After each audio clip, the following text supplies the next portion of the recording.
In this tutorial, I'm going to show you how your computer software works and communicates in order to run the Python interpreter.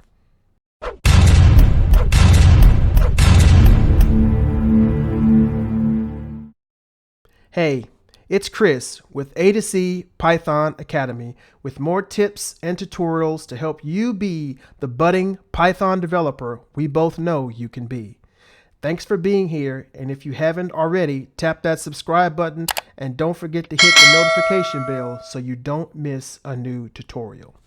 So before I talk to you guys about what the Python interpreter is, I'm going to go into detail about how software communicates and works with your computer, because I think it's important for you to understand the relationship between software and your processor before you can understand the marriage between Python and the Python interpreter.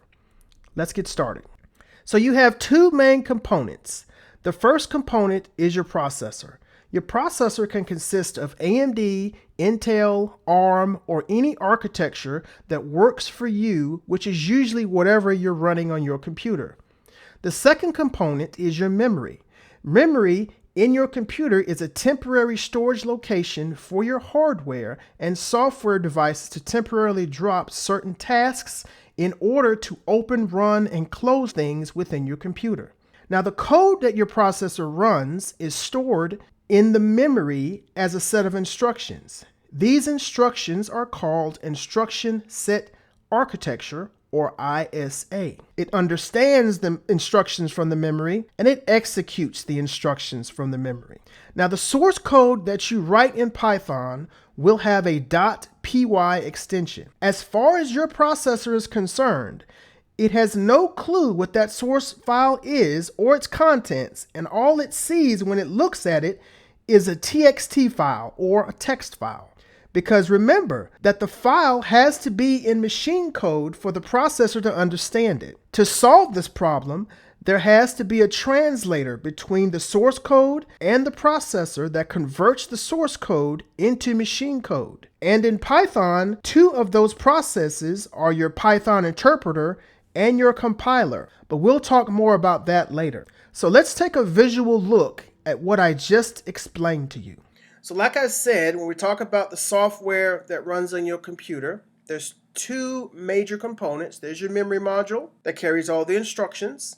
And then you have your processor, whether it be your AMD, Intel, ARM, or whatever processor that you have that executes those instructions.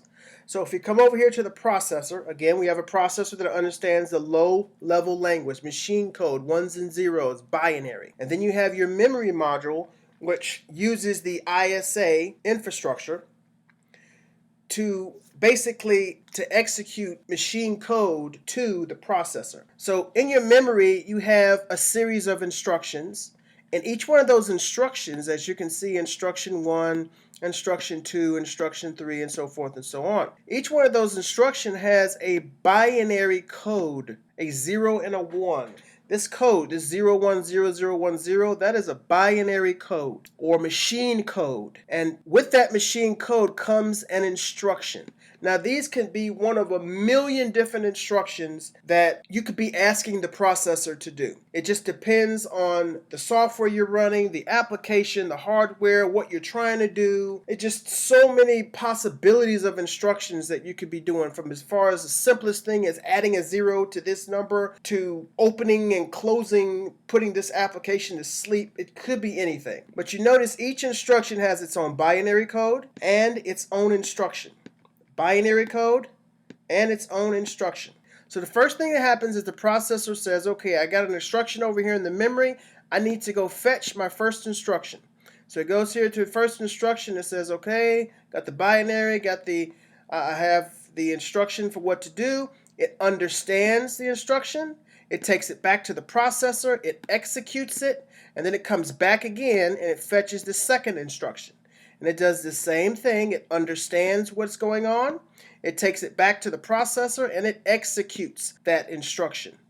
Same thing with fetching instruction 3. It fetches it, understands it, and executes it. And this goes on and on and on for every instruction that is listed in the memory. For whatever reason, this is the relationship between the memory and the processor. And that's it, guys. That is what you see that's happening internally inside of your computer when your software communicates with your computer.